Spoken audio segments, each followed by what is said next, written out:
আসসালামু আলাইকুম। এটিএন বাংলা সংবাদে সবাইকে স্বাগত জানাচ্ছি। আফরোজ আক্তার কামাল। শুরুতেই বিআরবি কেবলস সংবাদ শিরোনাম। নির্বাচনে অনিয়মের অভিযোগ তুলে ইসির কাছে ন্যায্য বিচার চাইলেন জামায়াত আমির। ফলাফল পরিবর্তনে প্রশাসনকে বাধ্য করা হয়েছে, অভিযোগ নাহিদ ইসলামের।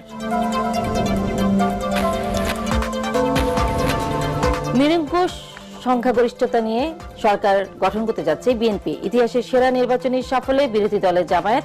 সারা দেশে ভোট পড়েছে প্রায় 60%।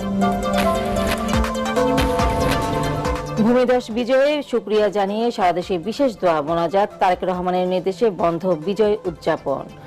মির্জা ফখরুল জানালেন, দেশের মানুষ অপরাজনীতিকে প্রত্যাখ্যান করেছে এবং বিএনপির ঐতিহাসিক জয়ে তারেক রহমানকে টেলিফোনে অভিনন্দন জানিয়ে